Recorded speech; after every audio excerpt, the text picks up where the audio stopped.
All right, this is Jerry Howard from HoopsTracker. Welcome to the Preps Writer Show.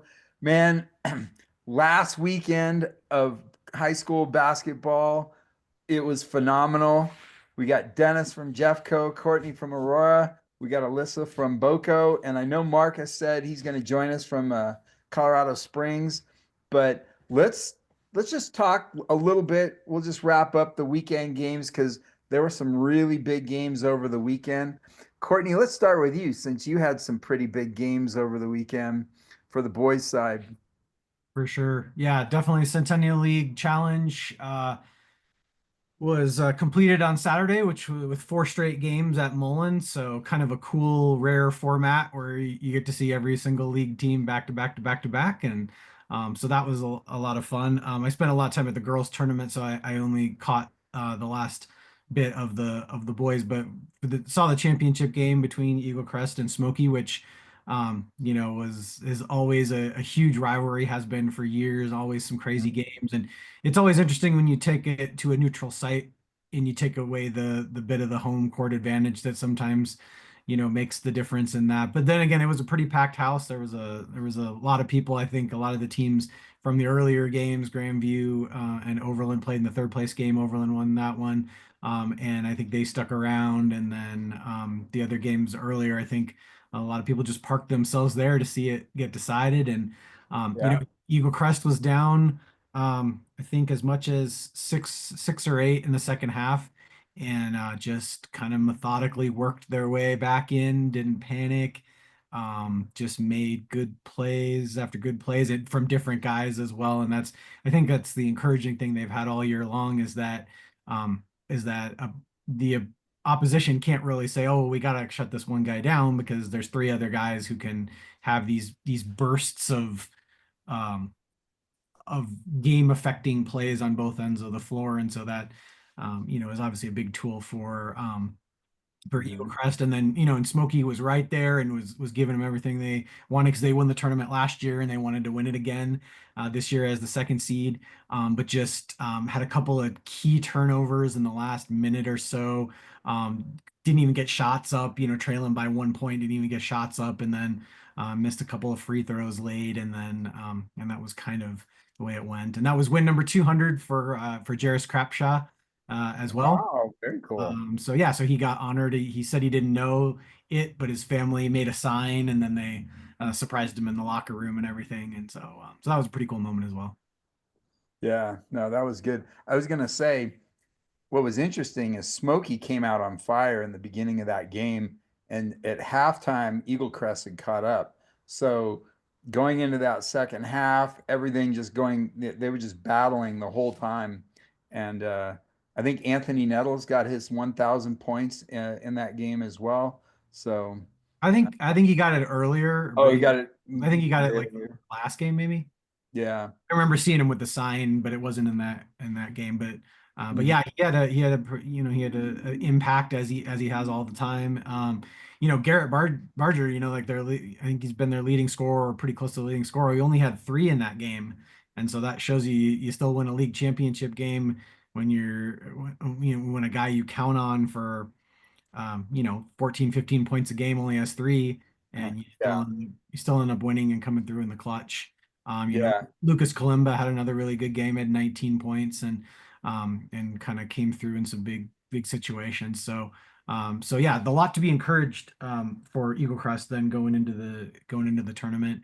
And for Smoky Hill too, I mean, that was a great performance to end on, where Mhm. they just showed that they're right there on the cusp, with teams like that. So Well, we'll talk about their seating because unfortunately, with Smoky Hill, with their season, they put together a grinding schedule, but they came together late.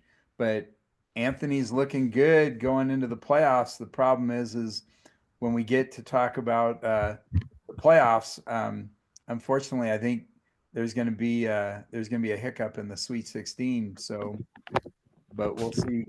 What's up, Marcus? Welcome. We just got started talking about the boys, and Alyssa talked. Did you hit any big games at the end of last week?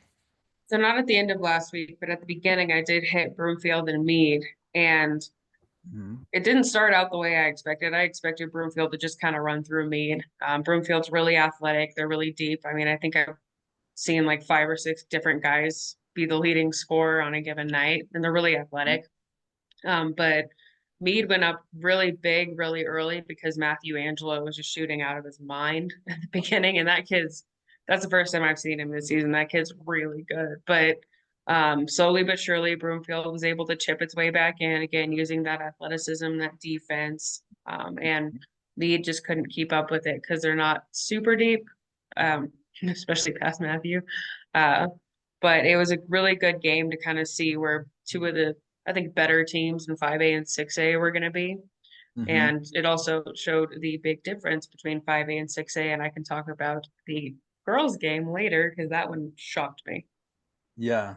No, I think you're right. There is, especially on the boys side. On the girls side, usually there's not that big of a difference between 5 and 6A, but with the types of teams and the types of players you have, that can make a huge effect.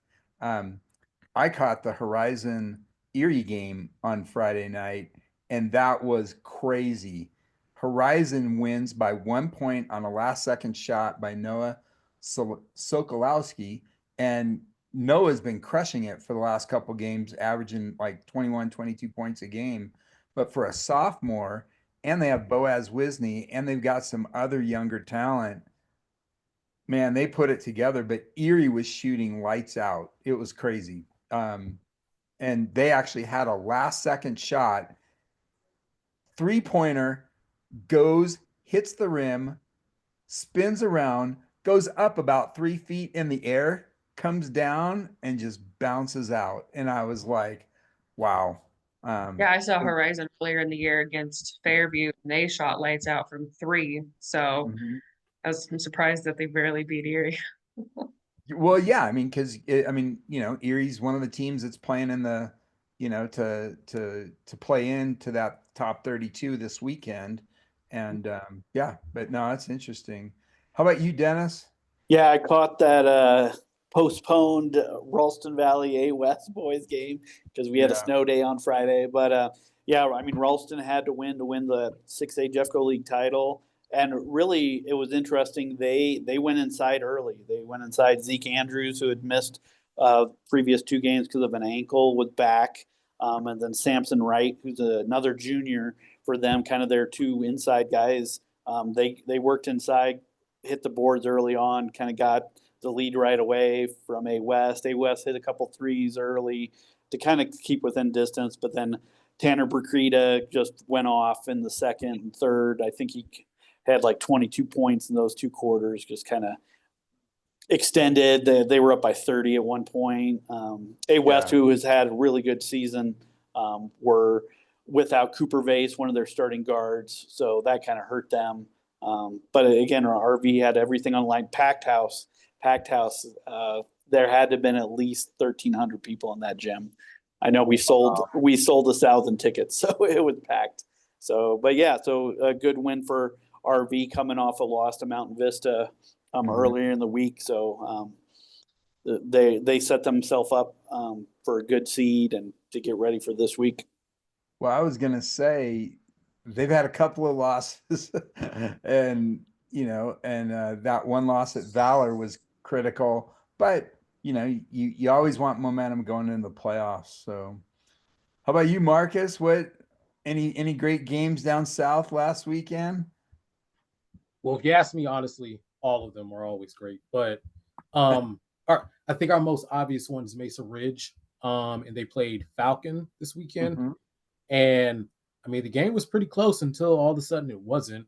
I think it was a 4 point game at halftime, and then kids just kind of the Grizzlies just do what they do, and they took off in the second half. And I need to pull this up mentally because I don't quite remember it all. So let's see, they scored 16 in the third and then 19 in the fourth, and they held Falcon to 26 in the second half, which I mean, it sounds like a Wow. lot, but when when you're scoring at a pace that Mesa Ridge is scoring at, it's kind of got to put up a few more. No, they're crazy. What, Mesa Ridge, 22 game winning streak? I Yeah, mean, they are the hottest team in for 5A going into the playoffs. And a lot of these wins that they've won from early in the season back in December to that crazy 11-point comeback in a few seconds to, they just figure out a way to win. No, it's that is definitely interesting. Since we're talking about the guys, let me share my screen really quick. I'm going to show you guys. So here's all the league champs, right? Centennial League, you got Eagle Crest, Jeffco, you have Ralston Valley. I know there was a tiebreaker, but Ralston gets the tiebreaker. And Continental League, I'm not sure who won because Shap lost to Mountain Vista on Friday night, which created a three-way tie. I don't know how that ended up coming up, but in the Granite League, you have Horizon, the City League, Rangeview crushed it this weekend over Denver South to maintain to be undefeated. Northern League is Fossil Ridge, which will be a dangerous team. Colorado Springs, you got Doherty, and I know I didn't get all the springs because I know there's a North Metro and a South, but Doherty was the big one. And then the Southwestern League, Fruita Monument crushed it. And then Boulder brings up that new Rocky Mountain League, which I think is not as strong as the Centennial League, I would say, but we'll see. But these are our 5A champions. I mean, the Colorado Springs South, Mesa Ridge took care of business. Dakota Ridge won the 4A, 5A Jeffco. Severance won the Northern Longs Peak League, which is new for Severance because they just moved up to 5A this year. Last year they were a 4A team, and so that's a great opportunity for them. Who won between TCA and Falcon? Do you know, Marcus, which one won? Because I thought it was also a tie. I'm not sure off the top of my head. I'm going to say TCA though, because I mean they the amount of wins they compiled, I would assume that they are first, but off the top of my head, I'm not quite sure. It's all good. And then you got a top team, Windsor. They finished second to Fossil Ridge in that Northern League. They dropped down to 5A. Meade drops down to 5A. And this Mullen, I mean, I know Mullen didn't do great in the Centennial League, but when you look at the powerhouses with Eagle Crest, Smoky Hill, Overling, Grandview, who I thought was a little bit of a surprise to finish in the upper half of that Centennial League. And then they drop down to 5A and they're in a playing game. And I'm thinking this is a dangerous team. So let's take a glance over here really quick and just look at the playoffs for 6A. Now the playing games are Tuesday night. You've got Cherokee Trail going to Erie. You got Castleview going to Grandview. Columbine going to East. Crete going to Legend. I think that is actually going to be a really good game. You got Vista Peak coming up from the City League playing Legacy. That's a dangerous team, that Vista Peak team, because those guys are good. And then Rocky Mountain's got to go down to Heritage. Pine Creek. I mean, what are you guys' thoughts? I mean, Alyssa, what do you think? Is Pueblo West gonna be able to hold their own against Boulder? Yes. I think Boulder's better this year for sure, but I think their league is not very good. So Yeah. I think they're definitely better than they have been in years past, but they don't really have that kind of competition, I think, that a lot of teams down there will see. So I think Pueblo West takes that one for sure. Yeah. Anybody else want to tackle? Like, Courtney, what do you think, man? You got Cherokee Trail up here at Erie. What do you think? You think Brandon's got you think they've got the wherewithal to take it to Erie?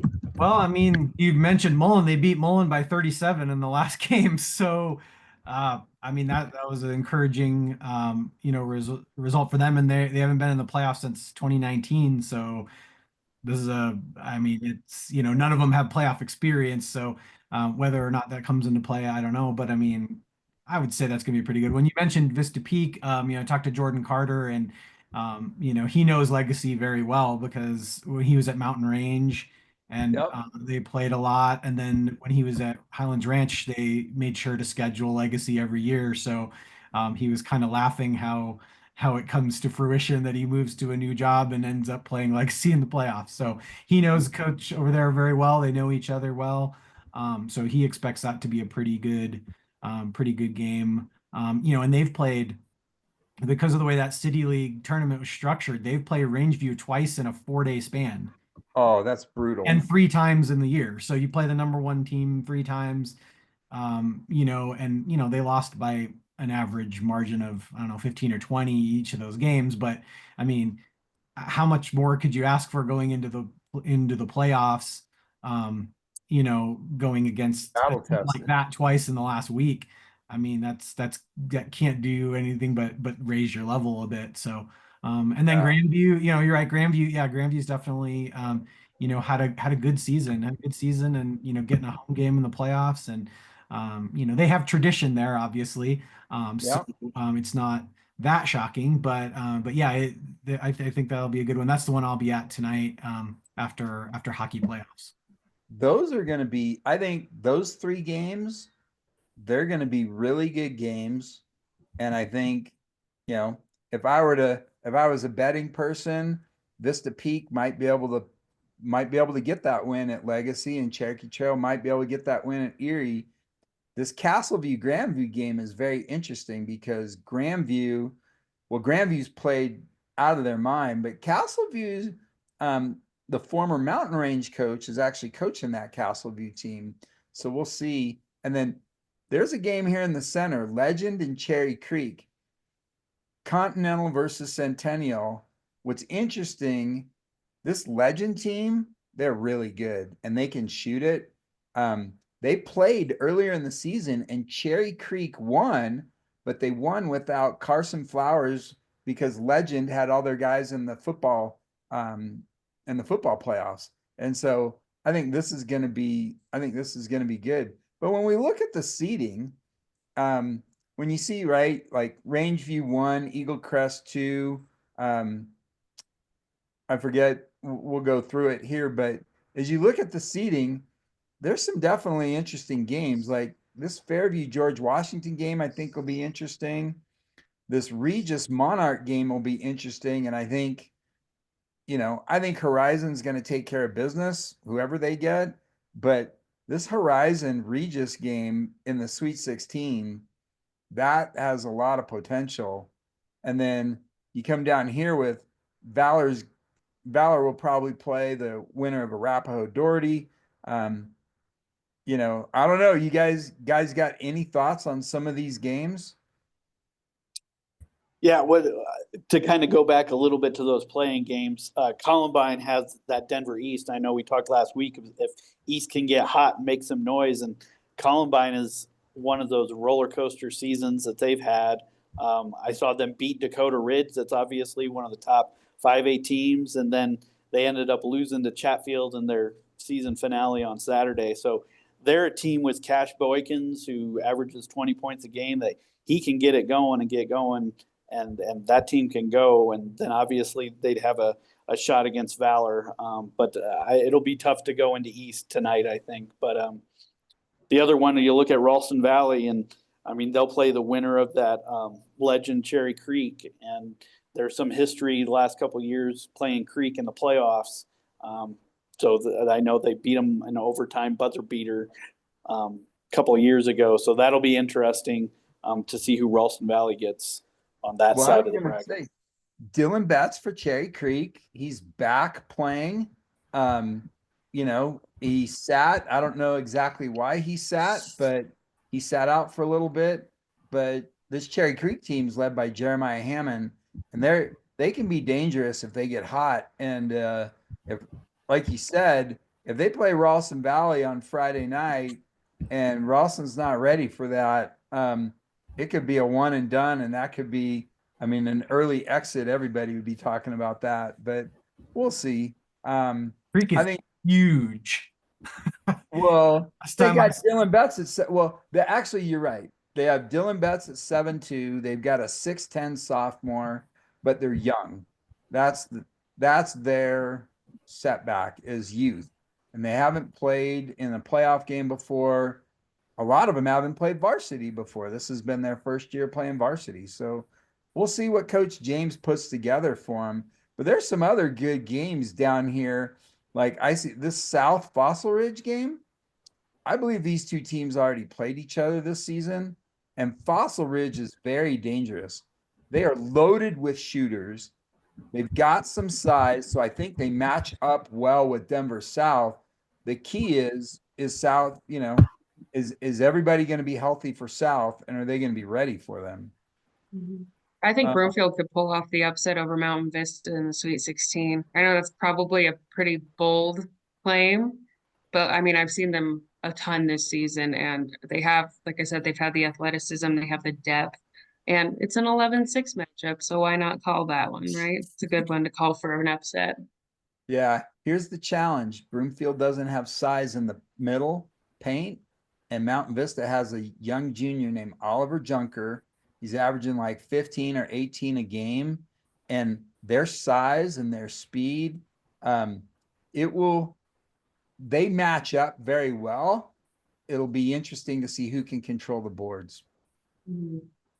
And Broomfield has to get by Overland first. Courtney, what do you got to say about that? Well, I was just gonna say that's a rematch from last year when Broomfield came in and won at Overland. So, you know, betting against Danny Fisher in the postseason sometimes that's tough. I mean, they're battle tested as well. And I know even though their record doesn't look that great. I mean, I haven't broken down their full schedule, but I mean, playing 10 games against Centennial League teams will will raise your level. And still a question. I don't know if they haven't had Israel Littleton in the middle for quite some time. But if he plays, that gives them two, along with Dante Graham, that gives them two very Really? strong inside presence players to go with.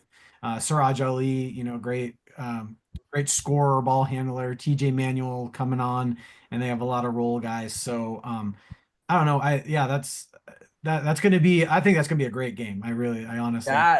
I'm going to be at that game, and I mean, I don't know, but with Dante Graham, with Siraj Ali, and Overland should have beaten Eagle Crest twice, and they took him to overtime both times, and it was almost identical, right? I mean, they were ahead, and then they couldn't hold on to that lead. This game, this early game, man, this is one of the big games that I have circled. Man, this is going to be a really good game, and I think it's going to be physical.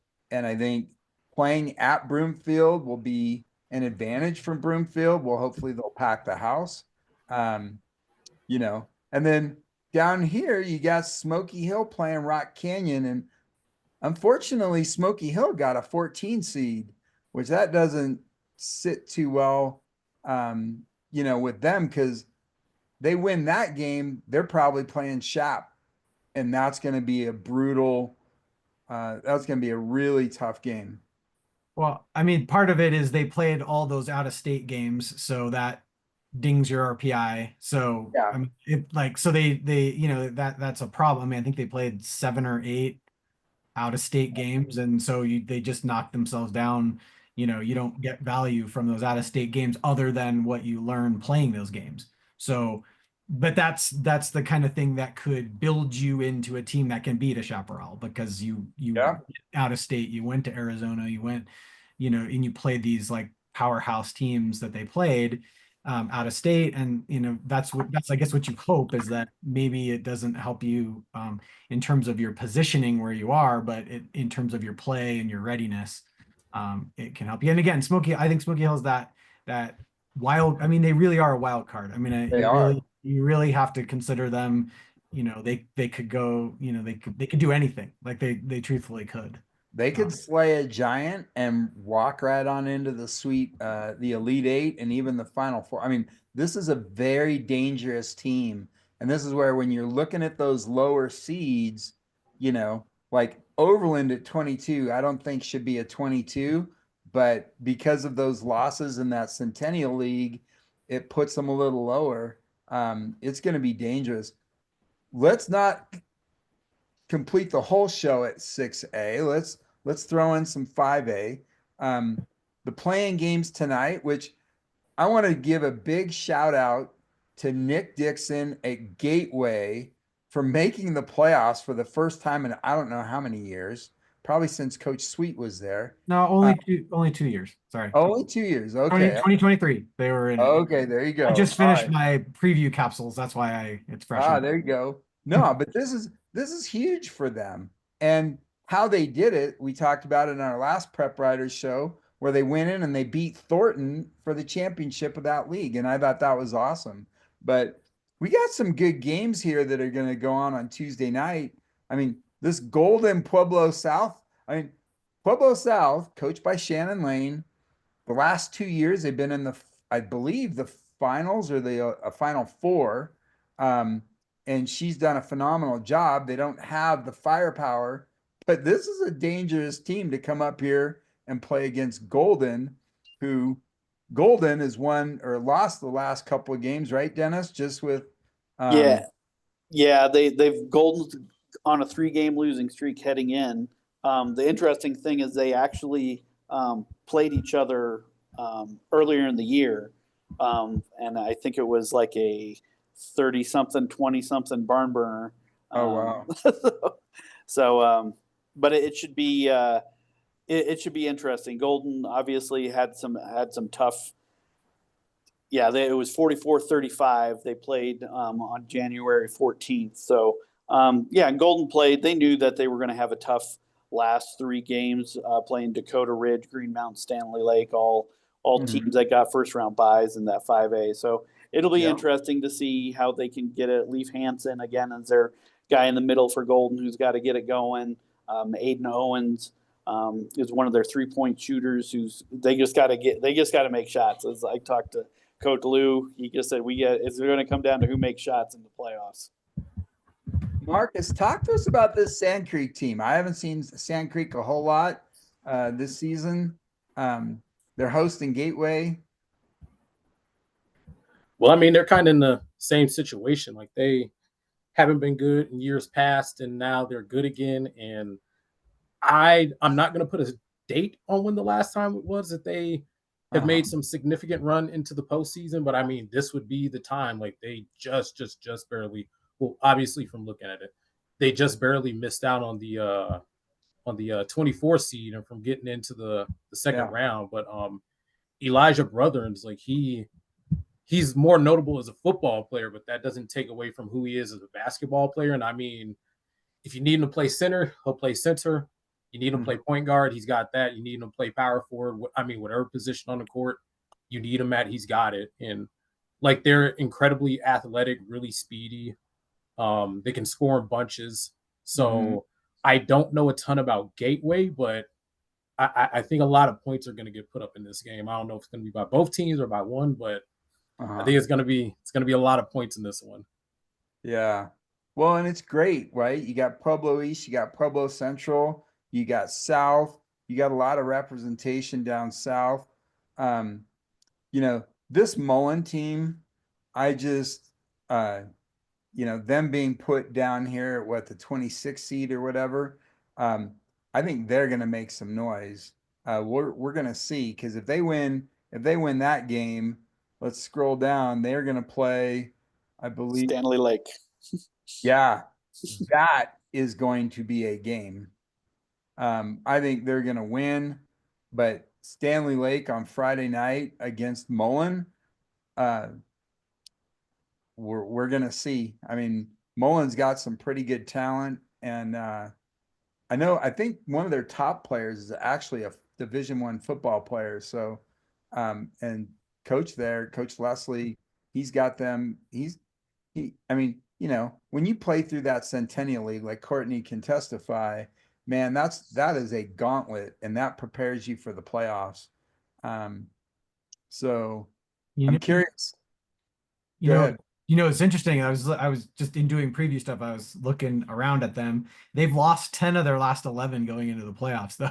So, Yeah. Mullen. So, I mean, yeah, but they're all pretty much all Centennial League teams, and all of them made the playoffs. So, I mean, take that what you will from it. But yeah, I didn't realize that. Like when you were mentioning them, I was kind of just glancing at all the league teams, and I was like, oh wow, the only win they have in the last 11 games was Cherokee Trail, and then Cherokee Trail lost Just to them beat by 'em. 20 and then beat them by 30 the second time they played. So Yeah.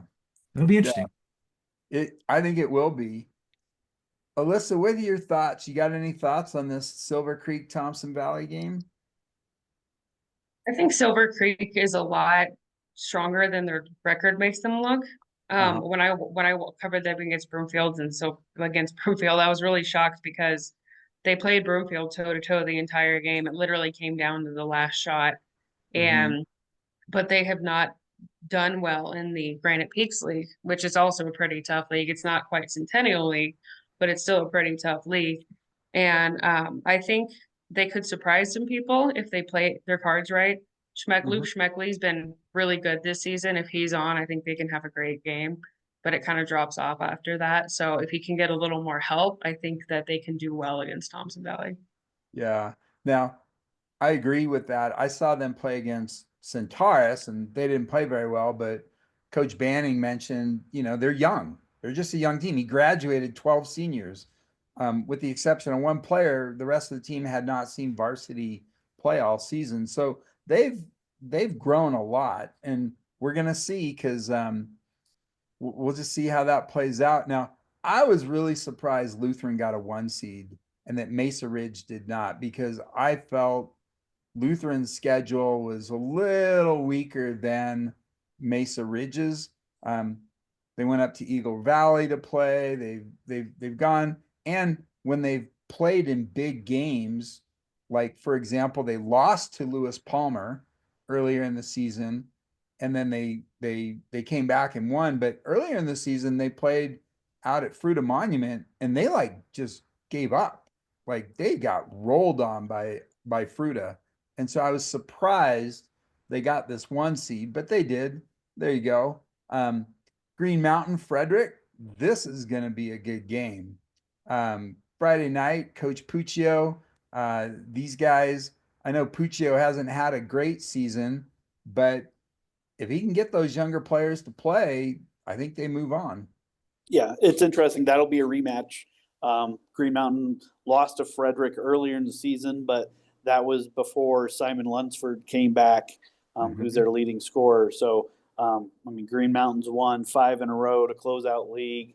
So I think they're dangerous. Again, they just have to get everybody playing together at the same time. And again, when I thought that they would kind of get there, and I thought if they grabbed the 16 and got a home game and then had a shot at Lutheran, they could be a dangerous team if they get hot. And So, Frederick's without their big man, Jovan Aldana. He got hurt at the very beginning of the season, and that yep. I think hurt them a lot more than they were expecting. They kind of ran their whole offense through him. So Mhm. losing him, and they're down this year. They graduated a bunch of guys. So I think you're right. I think Green Mountain could pull that one off. Well, in my preseason picks, I had Green Mountain in the top 4. And I think if everybody's playing on all cylinders, they are an extremely dangerous team, and they could even beat Lutheran. Now, Lutheran has Cade Speckman, 6'10", one of the top players in the 2026 class, if not the number one player. Um, you know, but everybody else, I mean, they've got some point guards that can shoot. They've got some other things, but Green Mountain, I mean, I don't know. We're gonna see. And then you got Palisades against Cheyenne Mountain. That's going to be an interesting matchup. Um, I've been getting texts from my Western Slope people asking me what I know about Cheyenne Mountain and vice versa, and I just laugh and I'm like, well, do your homework. So, you got anything to say about Cheyenne Mountain, Marcus? Um, they are very crafty. That's the best way I can explain it. Yeah. Like they're not gonna outspeed you. They will out hustle you. Um, obviously they're going to outscore you because they managed to get the 9 seed. But Mhm. their kids are very methodical with their shots. Like they don't just jack up threes. If they get something inside, they'll go from inside to out, kind of the way basketball was intended to be played. Um, Mhm. like they're just really they're really intelligent with the way that they play. Alex Traglia, I believe is Mhm. the kid's name. He's their leading scorer, and he averages, I believe, it's 16 or 17.6 a game.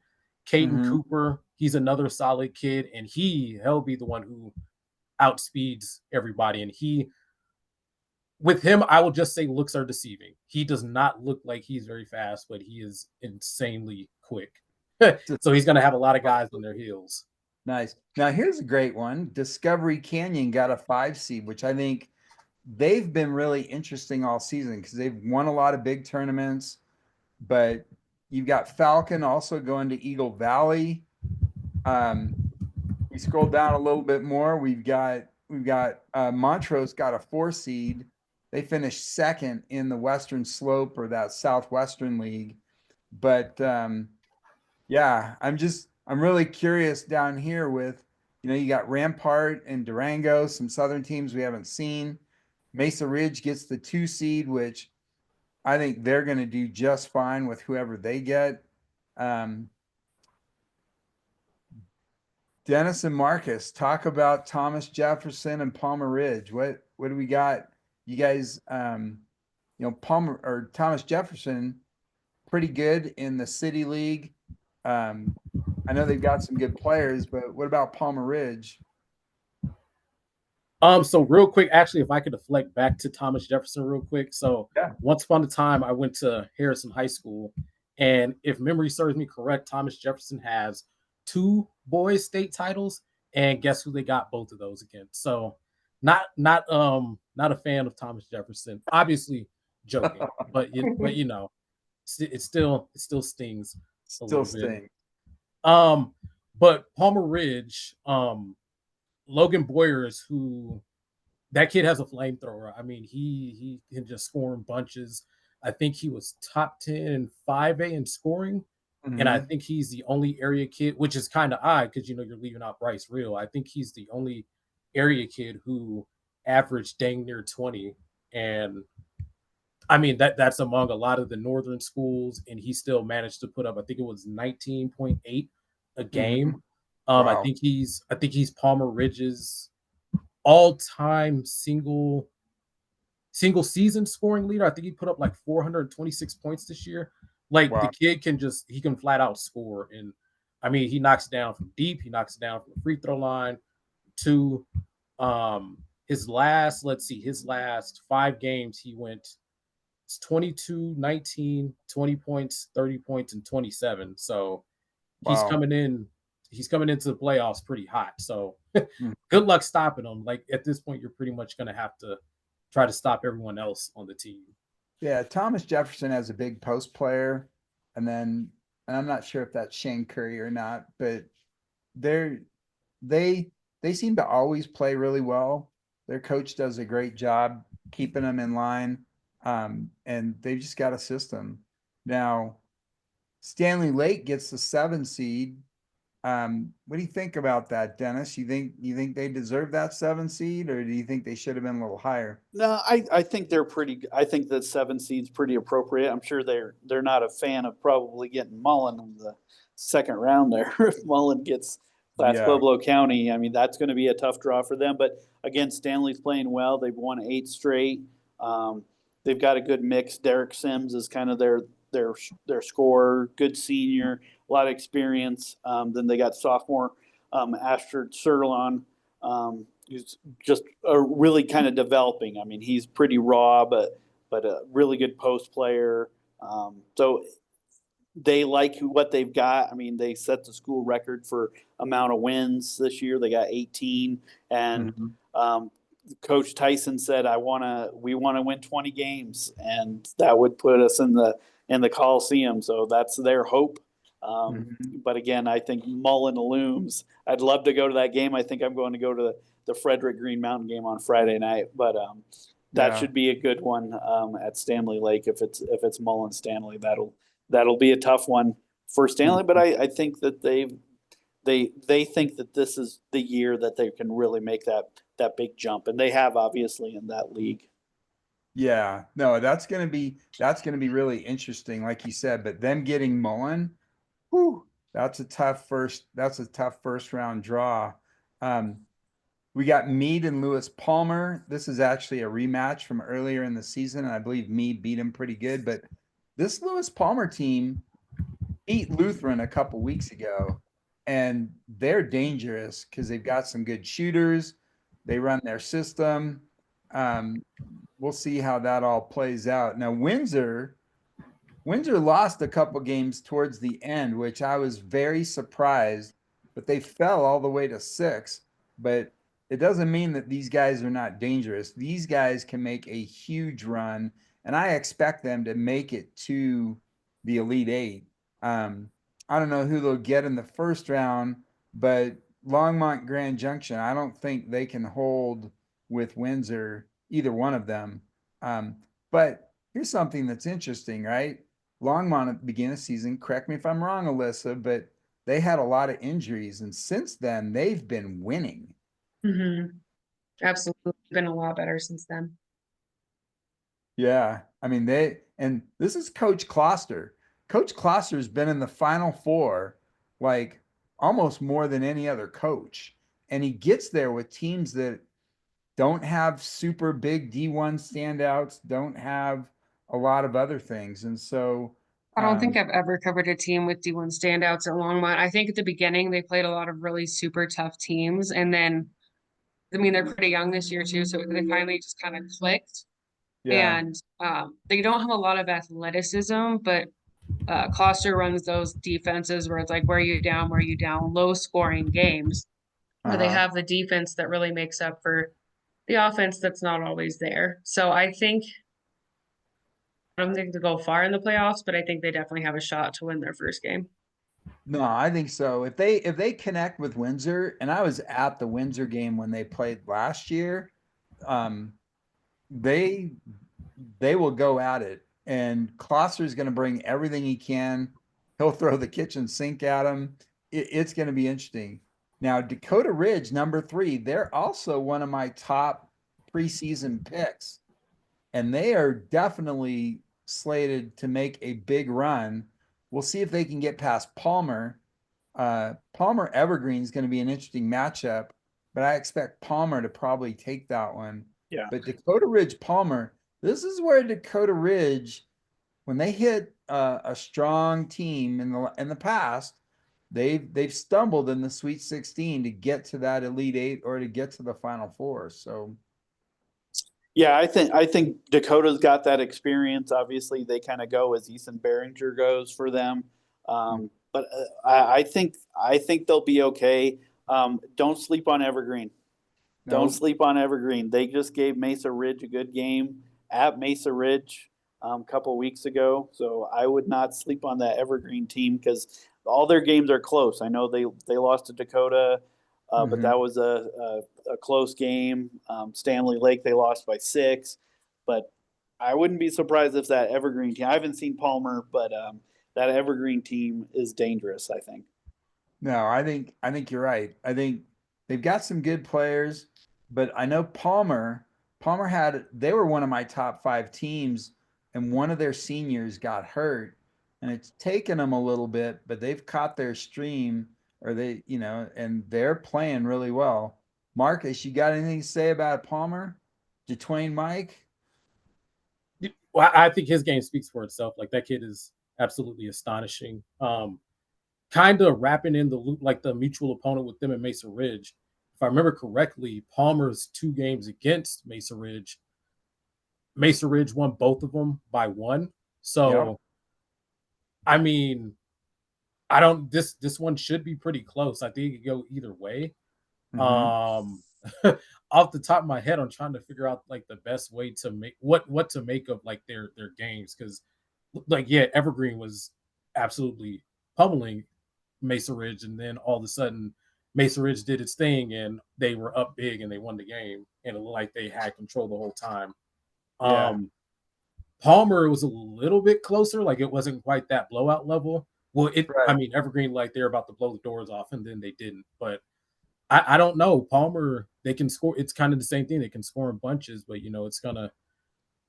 We'll see if any of the youth on the team like still has the same juice that they did in the regular season when the playoffs come. So Yeah, no, that's true. Because that's a lot of times the younger players, they haven't been there before, new territory. It's all about coaches prepping them and getting them ready. So we'll see. All right, what are your guys's Elite Eight? Anybody got any big Elite Eight predictions for on the boys' side before we flip to the girls? I mean, I think Mead can be in the Elite Eight. They have, like I said, they have a really strong leader in Matthew Angelo, and I think they push the pace really well. I think they can beat Stanley Lake and get there. Yeah, that'll be so interesting. I'm gonna go back to 6A, and it was I believe it was the 21-12 matchup, Doherty and Arapahoe. Yeah. I don't think Arapahoe wins that game. I think Doherty takes it because Doherty started the season 2-7, and they're 14-9 going in. So Yeah. they hit their stride. Elijah Mack is wow. He's lights out. What's interesting though, I don't think Doherty, JJ, I don't think they've got a big inside presence, and Arapahoe does. They've got a young man by the name of Ryan Pranker, 6'8", big post player. When they played Eagle Crest last week, they took him down. I mean, they took him down to the final minutes before Eagle Crest finally was able to pull that game out. And it was because of this young man named Ryan Pranker who all of a sudden, he put 14 points against Eagle Crest, and he was making Garrett Barger, who's a stud, and he was blowing by him. So that's the only thing that if I don't think Doherty has any size in the paint, and that could be a difference maker. But Coach JJ, I love his style of play. He pushes that ball, and they go. And like you said, Elijah Mack, he's having the season of his life. All Yeah, right. and I was gonna say real quick. I believe again trying to do this off the top of my head. I don't know Doherty's schedule like that, but I know that they played. I believe they played at Liberty. Um, and they managed to get a pretty big dub in that one, even when they won with and without London Prater perusing Yeah. the scene. And London Prater is 7 feet, so Yep. it's something they faced before. I think they can manage. Yeah. No, that'll be good. What's your thought on Liberty? You think they're going to make a big run? I mean, it depends on Cam because I think London. He's 7 feet. He'll Yeah. quite literally be there, be there regardless. But Cam, if he can put up, I think he scored like 30 in a couple games. If he could put up those numbers, they can make a run. But if he doesn't, then Yeah. might be a quick playoff for them. All right. Well, let's switch over to the girls. And I know we've been on for a while. Other than the Centennial Championship, I think everything ran its course. Um, Grandview took care of business against Cherry Creek, but it was a lot closer than the game a week before. Right, Courtney? Yeah. Grandview's just found they're just very good in that second half of just like getting the lead and then not giving it away, not doing anything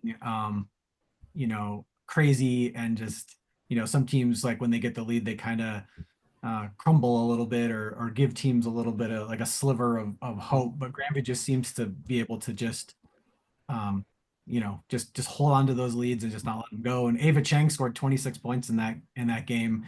That's great. It's like if you want to give all your attention to Sienna Betts, that's great. But Ava scored 26 in that game, and she was also leading scorer the first time they played Creek. So they clearly have a strategy that they have not oriented a defense toward her, but she's clearly taken advantage. And I guess they've got another injury though in the backcourt, so they're a little thinner in the guard ranks than they were coming into the season, obviously. And so I don't know if that makes any difference. They're playing with 7 kids. Yeah, playing with a tight seven. rotation. Yeah. I mean, that's it. I mean, he's only got 7 on the bench, or he's got 7 total. And, with Lexi E tearing her ACL earlier. Um, and I don't know who you're referring to who recently got injured. Anya Narducci. Okay. So And she so wasn't a that, big scorer, but a ball handler, and yeah. Leav Holloman has been inserted into the starting lineup, and she was, probably maybe the second or third player off the bench earlier. So Mhm. she's come in, but she hasn't done anything to hurt the team. She fits right in with. They just do such a really good job of defining the roles and what they need from everybody that I think when those kids come in off the bench, they know exactly what is asked of them, and they don't try to do too much. And I think that's why from year in and year out, no matter how the cast changes, they just kind of find their way. That's just what they do. Yeah, no, I agree. I think they tend to. I mean, Coach Josh does a great job of making adjustments at half, and that's one of the big things. Um, but yeah, all right, let's dive in. I mean, I actually champion. have to run. Sorry, I have a meeting coming up soon. You're But good. I just wanted to say that I think Broomfield makes it to the Final Four in 6A. They've got the height, they've got the shooting, they've got the talent. They just took it to Meade, number 2 team in 5A at Meade by 30 or something. Mhm. So I think Broomfield makes it really, really far this year. I hope they get to have a rematch against Valor in the Final Four. I think that'd be a really good game. Um, but yeah, sorry, I have to go. No, that's good. That's okay. When you get off, I'll talk a little bit more. But Broomfield, it's going to be interesting because they, in the Sweet 16, they have a potential dangerous matchup between either Northfield and Riverdale Ridge. And if they get Riverdale Ridge, I think that's going to be dangerous. But I think it's a good matchup for them because they've got Paige and Reese Gilpatrick. Inside, you got Crittenden. That's their only size on Riverdale, but she's Mhm. Bree Crittenden. And that girl can score, and she scores on anybody. I mean, you can even ask Courtney when they played Grandview, they were beating Grandview most of the game, and then at the end of the game, Grandview came back and won. But that could be a very dangerous matchup. But I hear you. We'll see. Great. So Thanks for having me, guys. I appreciate it. cool. Bye. Bye, Wilson. Yep. Yeah. So let's switch over and take a look at the girls. Here we go. Let's see, girls 6A. Let me share my screen. I've got it up. Um, so the playing games are going to be kind of interesting. You got Chatfield Horizon. I think Horizon probably takes that game. You got Eagle Crest Fairview. I think Eagle Crest shouldn't have any problems. Overland Boulder. Overland's pretty good. Um, This is the game I like. This Pueblo West Rangeview. Coach Tony Spates is going down to play another coach. They're good friends, but it'll be an interesting game on how that goes. And then Vista Peak just City League, right? Didn't they finish third in the City League? Yeah, in their division. Yeah. Yeah, and they're coming up to play at Legacy against Liv Mortensen. Now, Liv Mortensen's averaging 24 points a game, and she's a phenomenal lefty, but that's all Legacy has. And I don't know. I think this Vista Peak team might be a little more athletic. We'll see how it turns out. Um, Denver South goes to Shap. I think Shap takes care of business. Thunder Ridge, Pooter. We'll see how that rolls. But Dennis, you got any thoughts on Chatfield Horizon? I'll be there. There you go. Chatfield's lost 3 in a row. We'll see. They had a new coach this year, and they've given some teams some troubles. In Jeffco, like they beat Ralston Valley, and then gave them another good game that was close. But yeah, we'll see if they can get back there. I think it's always fun where they can sit there and go, if they win, well, then we get to play the number 1 seed. So that's kind of fun. I've covered those before where it's like, well, we get to play one of the best players in the country. So they look at that. But yeah, we'll see what Chatfield can do if they can. I haven't seen Horizon this year, so it'll be interesting. It'll be Horizon's young. They have one really strong starting senior that's pretty good. Caitlin Schumann at 6'2" or 6'3". She's a big presence in the paint. But they do have a couple shooters, and they did come off a win against Erie on Friday night. So that was really interesting. Now, what was really interesting last week is after Saturday, when Grandview won and beat Cherry Creek, they leapfrogged Valor and got the number 1 seed versus the 2 seed. I was really surprised by that. But this first matchup down here, I mean, I really don't see anybody beating Grandview. I mean, I expect them to be in the Elite Eight, no problem.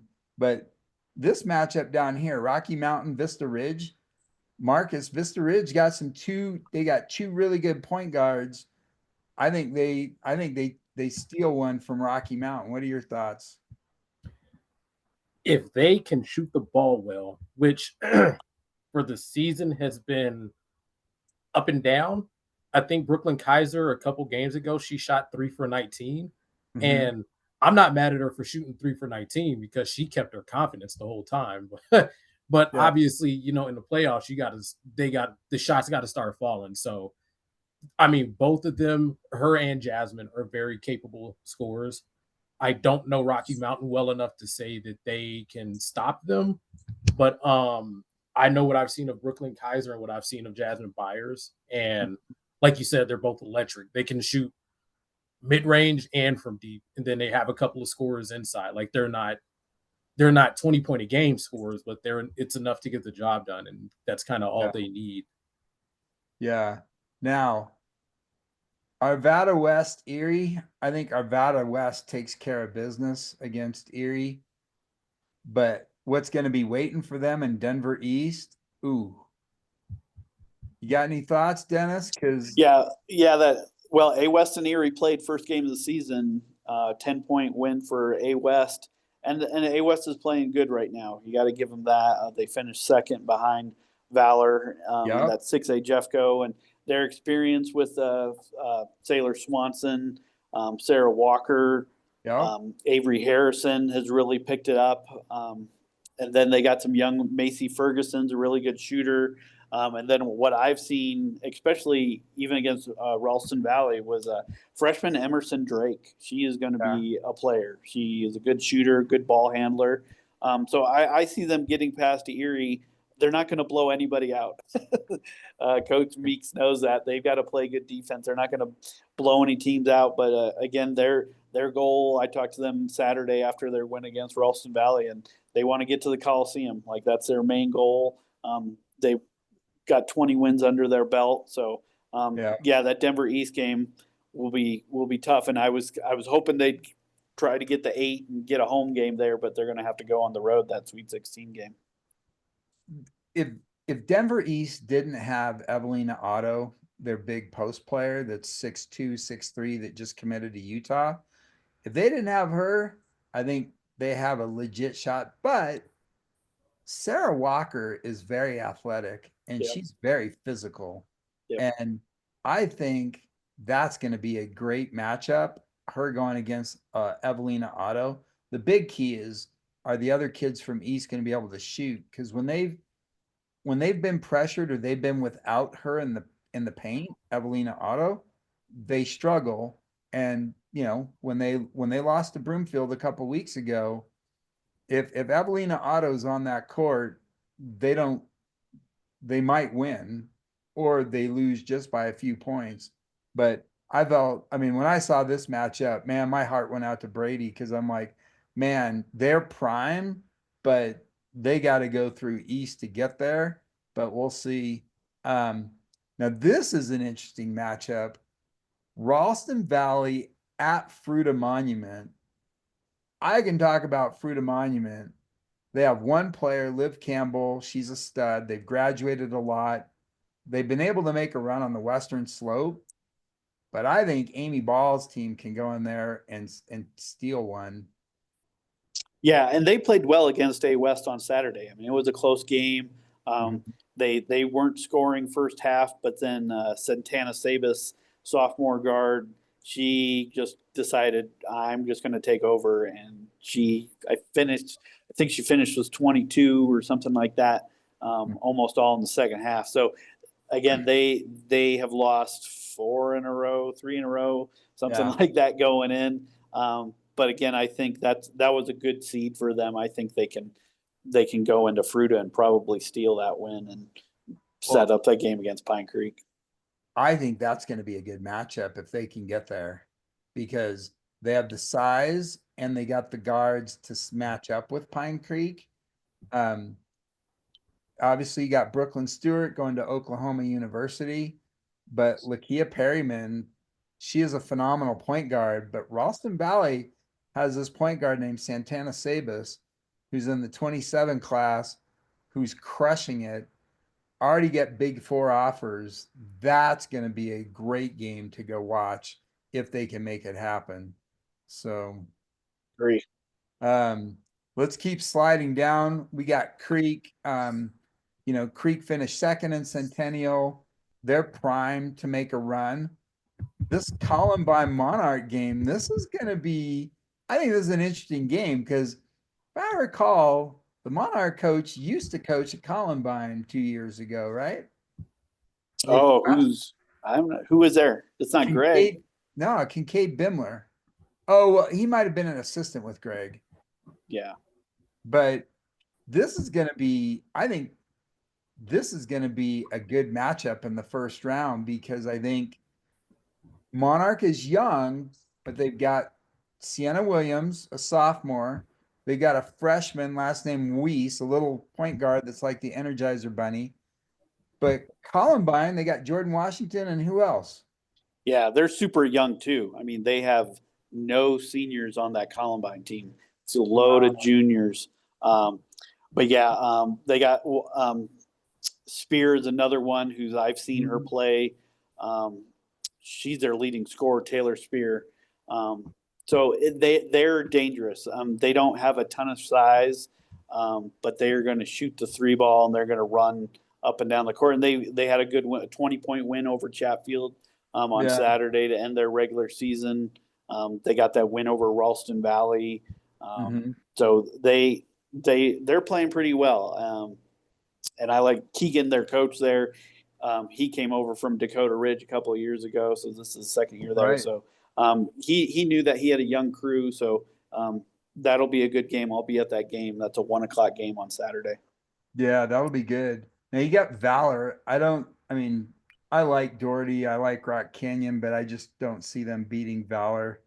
I was looking a little bit at that. So Valor's first 3 games were against Rock Canyon, Legend, and Regis, all in that quadrant. And they won all of them. Yeah. Now, what's interesting, Legend. So Legend gets an interesting draw here because I don't know who they're going to play the first game on Friday night, but this Regis team, they are dangerous. They got Jane Rump. They got Ileana Green. Jane seems to be recovered from her broken nose last week. I think she had an 18 and a 25-point game. Is that right, Courtney? Yep. Yeah, this Regis team, and you got to go back to last year's Final Four when Legend was up by almost 20 points, and they laid an egg in the second half, and Regis beat them to go on to the finals. So you got to remember that's still lingering in their head. So I'm pretty sure Regis, Arapahoe's good, but if Regis can get past Arapahoe, this matchup, this is going to be the game to be at on Tuesday night, because that is just going to be a battle. Well, and they played earlier in the season and went to overtime. So they did. Yeah. And had Legend not lost to Highlands Ranch, they probably would have got a higher seed, and they would have won the Continental Championship. And then Ranch gets the 6th seed, and you got Cherokee Trail and Mountain Vista. This is an interesting matchup because Cherokee Trail lost to Mullen on Saturday. and came in fourth in the Centennial League. They haven't quite been the same since Talia Strobe went down. And this Mountain Vista team, they just activated 2 post players on Monday. So I'm not quite sure. This is going to be, I mean, I don't know if Mountain Vista can steal one from CT. What are you hearing? If you had a chance to talk to Coach Tammy, what are you hearing in the CT front, Courtney? I did not get a chance to talk to her after the after that game. Speaking of Mullen, and they look really, really good in that third place game. So I mean, I know that's jumping ahead to 5A, but they look like they're going to be definitely down there in the Final Four at least if they play like that. CT, they're just I don't know, they kind of lack, they're missing their scoring, the same kind of scoring punch they had last year, I think. And especially with Talia getting injured, she was off to a great offensive start. She had doubled her scoring average and really was giving them helping make up from the loss of Demara Allen, the graduation that they had. And so they haven't really replaced it all that much. Ava Plays had a great game against Mullen as well. But yeah, they're just, I don't know, they don't have a ton of size and they don't have a ton of scoring. They just are gritty. And I don't, it just depends on how far that goes. And I think it's really for them, it's matchups really do make a difference. Yeah. But if Maddie Gibbs gets hot from the outside, I think she's been building on the school career lead in 3-pointers made, and so if she gets Oh, hot, really? yep, and if she gets hot, she's and Leah Brodus is can be a handful as well. And Delaney Miller, is just a very um high IQ player who does a whole Yeah. lot of things. So they do have some pieces. It's just like I think matchups really do for them this year in particular Yeah. make a difference. It's going to be interesting because Mountain Vista has 2 point guards, coaches' daughters, Kennedy Spellman leading the state in scoring, leading the state, averaging like 29 points a game, leading the state in 3-point shooting, leading the state in assists. I mean, she's crushing it. And her little sister's only a freshman, Kiara Spellman, and she can slash and shoot. And these kids, like, you can walk out to the 3-point line and guard them, but they're shooting from like NBA three distance. And that's the dangerous thing. And I agree with you. Aaliyah Broadus is going to be a power, her and Delaney in the paint, because I don't think Mountain Vista has a ton of presence. But the 2 players that Mountain Vista just activated, one's 5'10 and one's 6'2, that's going to give them some sort of presence, but we've never seen them play. And so I thought all of that was interesting. But Maddie Gibbs, Carson Chaney, if they get hot, then I think they run away with it. But this game is going to be, I think this is going to come down to it. And who's going to be waiting for them is Highlands Ranch, which they're loaded. They don't have size, but man, they just execute. And they're coached by Karen Jiraki, who's the winningest coach in Colorado history. Now, as we move down, and I'm setting you guys up, I'm teeing you guys up. Who's the second winningest coach in Colorado history? Mike Kroll at Broomfield. And he's only 100 games behind Jiraki, which is crazy. They're going to get by their first round, but this Riverdale Ridge Northfield game, both teams move up to 6A. Riverdale Ridge has Bree Crittenden and Chloe Parker. Northfield went to the 5A state finals last year and lost with a bunch of freshmen and sophomores, but they just haven't been able to quite put it together. What do you know about this Northfield team, Courtney? Let's see, I haven't seen them. I only saw them at the beginning of the year against Regis.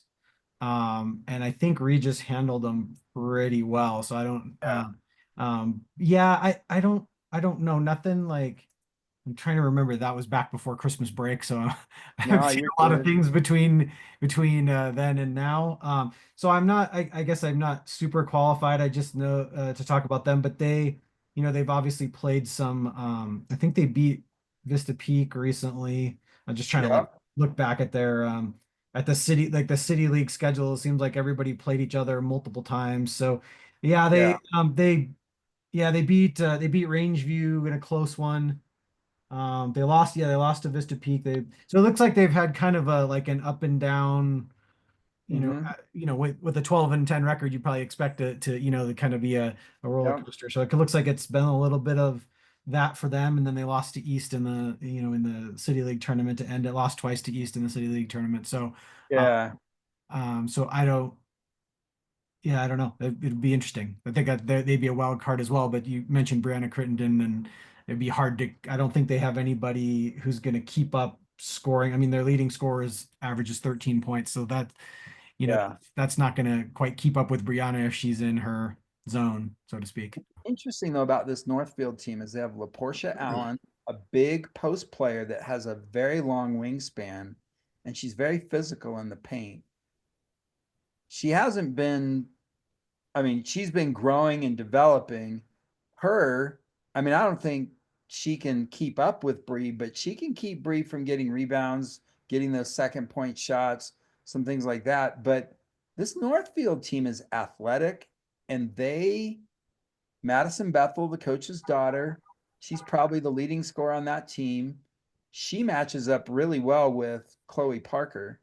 And then the other guards, Faith Nelson, Aaliyah Heron, they match up very well.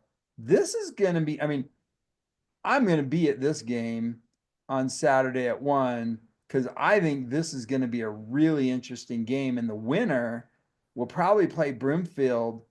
And either one of these teams, this is going to be an interesting game. Whoever gets there, Broomfield's got, they're young.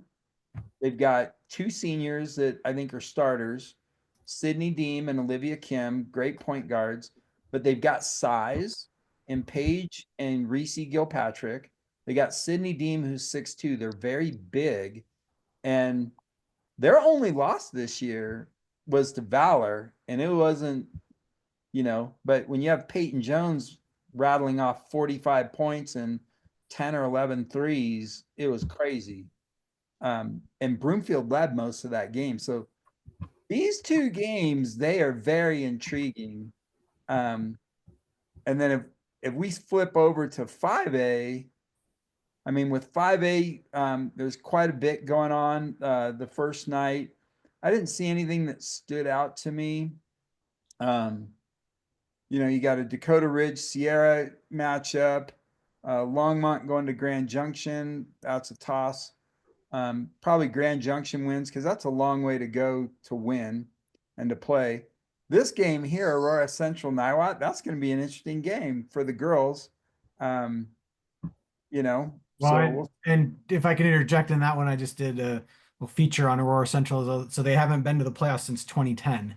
So wow. so this is their first time back, and the last time they haven't won in the playoffs, and it's got to be 25 years maybe. So if they get a win in that game, first year under Braden Hammond as head coach, that would be a pretty amazing debut, and then they would match that team from 2010 with 14 wins if they get a win today. Today. So what's interesting that you mentioned that Niwot hasn't been to the playoffs in 13 years.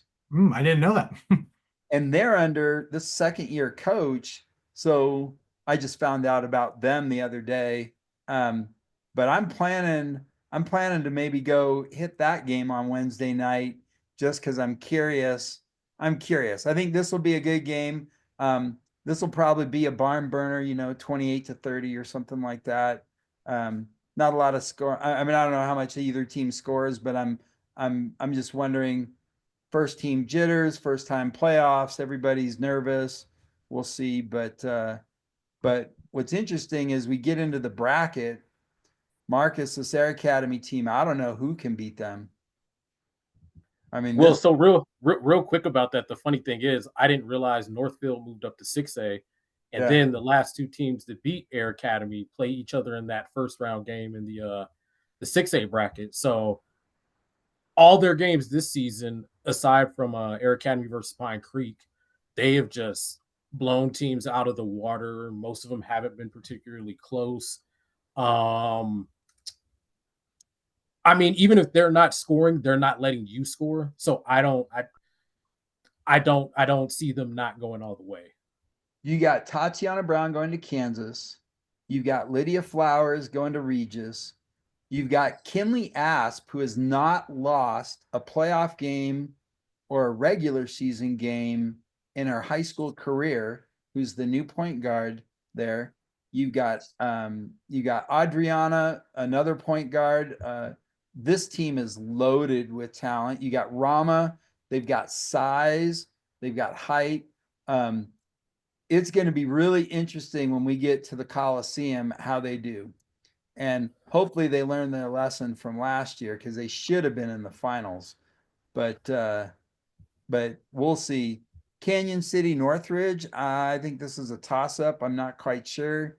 Um, let's see. Durango, they came in second in that Western Slope League, so they got an 8 seed. Montrose came in third, so they got the 9. You know anything about this Discovery Canyon team, Marcus? Not a ton to feel like they're gonna pull off an upset. Yeah. Discovery Canyon, they've got good players, but I don't think they have anyone who could push them forward to, pull the 24-9 upset. Yeah. And then this Green Mountain team, Dennis, man, these guys, I think I see these guys going right to the Elite Eight. I don't see, I know Palmer Ridge, Marcus, you might have something to say about this. Palmer Ridge is having a really good season, but I'm not sure it's enough to take out a Green Mountain. But you got a 5 versus 12, and everybody knows that 12 seed's dangerous. And I think that's very fitting for Palmer Ridge. So I mean, obviously anything can happen. Yeah.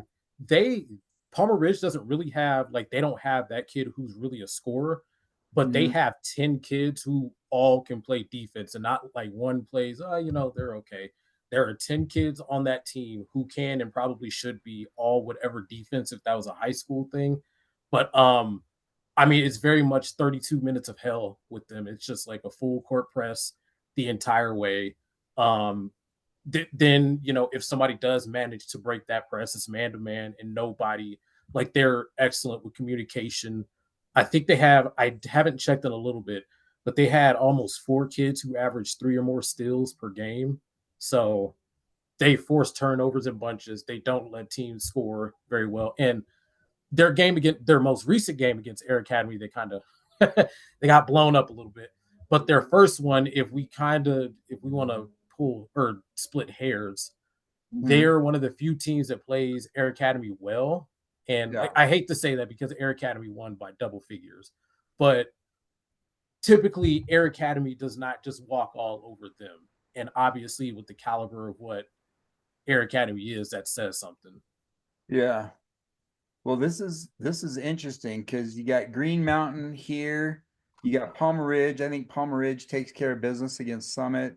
Roosevelt gets a first round bye. Now, this is the Roosevelt team that's 2-time defending state champions, but they also graduated 5 seniors that were all starters, and they're young. They won their league, but we're going to see how battle tested. In one of their losses, they played Cherry Creek early in the season and lost. Um, but this team is going to be a dangerous 5A team. Um, Golden George Washington, I think GW might take it to Golden. We'll see. Um, Golden's got some size and athleticism, but you know, uh, I'm not quite sure they're as consistent as they could be. I think the thing with all 3 of my 5A Jeffco teams that have 20 plus wins, we're going to see how good that league was when we get into it. Because I think Green Mountain's got a good shot to make the Elite Eight. Their issue is they lost last year to Stanley Lake in the Sweet 16 at home, so that's kind of been sitting with them for a year. Golden, I've seen a couple times. They only have 3 losses. But again, to Golden or to Green Mountain, Stanley Lake, and then Columbine beat them pretty solidly too. So their schedule was not that tough, hence why it's a 13 seed for them. But again, they get a home game. So we'll see how they do against that GW team. Yeah, we'll see. Now, this Meade team, and I'll speak for Alyssa, we were both at this game. They played well, but when you go against it, when you don't have size and you go against a team with 3 or 4 players over 6 foot in Broomfield, that's tough. But they battled them most of the game. Had they made some key shots, I know that Maddie Clark, she was making shots, but a couple of their other players weren't making their shots. If these guys are on fire, these guys, they make a run. I don't see either Palisade or Thompson Valley making a run to the Elite Eight. I think Meade gets there. But what happens is once you get to the Coliseum, it's very different. Now I'm excited because Frederick, they got a 7 seed coming out of that Granite League, because that Granite Peak League was a 5A, a 4A, 5A, 6A league. You had Holy Family in that league as the 4A team. You got all these 5A and 6A teams, and they came out pretty good. But I think Stanley Lake's sitting here waiting for them, and this is going to be a good game. I mean, I think this Stanley Lake team, like you said, they're young, but with Sydney Martin, if they can make their shots and they can do them things, this game right here is going to be a really good game. Yeah. And Stanley doesn't have a lot of depth. I mean, that's one thing that if you got a team that's going to press them, that have some issues. Yeah. Many depths. Now, as we slide down these last 4, you got Mullen at a 6 seed. Now, this is a traditional, when Mullen won 4 or 5 or 6 in a row or whatever, 2 of those teams that they beat to get there was Windsor. And in those wins, and this Mullen team at a 6, man, I felt bad for Windsor because they got to play Mullen. They're gonna meet Mullen in the grade 8, and I'm not sure. Now I'm glad it's gonna work out that they're gonna play in the Coliseum, but we'll see. But this Mullen team, led by Mackenzie Jones, her sister Tatum Jones, they've got some really good point guards, coached by Tanya Jones. Yes, that's their mom. And this team is loaded to drop down to 5A and make a run. They did finish 3rd in the Centennial League. And, this Lutheran team, Evergreen, I think this will be a good matchup. I'm not sure who comes out of that, but Mullen will be waiting there for him. And I think that Mullen team is going to take care of business. And then Windsor, Falcon, Pueblo East. Marcus, you got any insight there on some of these? I do, but then after that, I need to run. I got a couple of assignments I got to get turned in. You're all good. I think Falcon clears Pueblo East just because Falcon has a little bit more height than East. East has the speed and the better scores, but especially for girls ball, height matters a little bit more. And I think that they can match East's ability to score. I think they'll give Windsor some trouble, but I don't know if they can get past such a great squad that is Windsor. Yeah, Windsor's got Rayleigh Hess. They've got 2 big seniors. They've got a lot of youth, and some really good shooters. And they won. They beat Rocky Mountain. They beat Pooter. They beat Fort Collins. They beat Fossil Ridge. They beat all the 6A teams up north. And so this will be, I think they go to the Elite 8. I think Mullen gets there, and man, that game is going to be a great game on Friday, March 7th, in the Coliseum. So Marcus, before you go, you got any Elite 8 girls? You got anything you want to throw out there? I'll make it swift and easy because this is still 5A, right? Yeah, this is 5A. Yeah, Air Academy. Yeah, that's my prediction. It's just Air Academy. Just out on a limb. Yeah. Very, very frail limb that I'm going out on that one. I mean, all season 5A, for what I've seen, like they've just been dominant, and it doesn't seem like they're doing it to just random teams. They're playing good teams and they're beating them. The Pine Creek game could have gone either way. It came down to the last second shot that could have Yep. truly gone either way, and they won by one. But hey, they don't have to play Pine Creek. The past two teams that have beaten them, they're not in. They're literally not in their league. They're 6A and then they're 5A. The addition of Kinley Asp to an already strong team that defends very well. I mean, you just I obviously upsets could happen. I don't think this is one of the years where that's the case. Not in 5A girls anyway.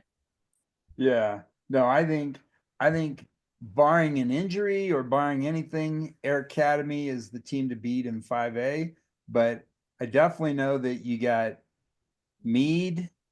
Meade's gonna eventually meet up with Mullen, and or Windsor. And we're just gonna see where that all goes. So we'll see. I gotta go get myself plugged in because my battery's charging. But Dennis, Courtney, you guys got any predictions? 5A, 6A for the girls? Yeah, I'd love to see Green Mountain make it Final Four run. That'd be nice. Mateus Busnardo took over a program that had got down there to the Coliseum a couple times under Darren Pitzner. He took it over. This is his fourth year, so I'd love to see them make a run. 6A, when it comes to my Jeffco teams, I'd love to see A West just get to the Coliseum. Like if they can get past that Denver East, that'd be a nice win for them. So, and then Valor, enough said. Jess has got, I saw Peyton Jones a couple times. She's their junior scorer, and she just shoots differently. She does not shoot. She elevates. Everything is at the peak of her shot. Man, she's got a pretty shot. And then Quinn Van Sickle is just a bulldog. She is a bulldog. She will do anything to get a win. And I really carried them on their back last year to get the win. I mean, without Riley Beers. I mean, Riley Beers went down in the Final Four, and man, all I can say is that performance last year in the Coliseum. I haven't seen one player take over a game like that before. It was amazing. Yeah. So, and Courtney's got a battle there. He's got Grandview on his list. Yeah, Grandview potential Grandview East matchup should definitely be and of course, East is now coached by Carl Maddie, former Regis coach who had a major rivalry with Grandview while at Regis, and so so that one could be a very interesting. He'll know them, and so that could be an interesting one if it gets to that. And then Regis, like you said, Regis Legend. That's a bummer that would be a second round game, or I guess a Sweet 16 game. That's one that could be, getting them back together at the Coliseum would have been fun after what you referenced earlier last year in the semifinals, which was wild. So that's good. And then I know it's not grade 8, but you mentioned we went over the play-ins a little earlier, but Eagle Crest played potentially their best game of the year. Their last game, they beat Arapahoe after losing to them by 20 something the first time, and played potentially their best game of the year, and are excited to have a home game. And Overland's back in the playoffs for the first time since oh gosh, I had that up. They're in the first, let's see where that first time since 2018 that they're in the playoffs, and they get a home game as well. And when you finish 7th in the league tournament and you feel pretty good about your chances going into the playoffs, that says something about the league. And so that'll be interesting. So I'll be keeping an eye on all of those and more. So yeah, no, I think you guys are right. I think it's going to be great. And here's the best thing about it, boys or girls, once you get to the Coliseum with these teams, it's really anybody's game. I mean, we've seen Overland take Eagle Crest to the brink and almost get that W, but you know what? It's hard to beat a team 3 times once in 1 year. So we'll see. All right, guys, this has been great. Thanks for the show. All right. See you guys. See you guys. later.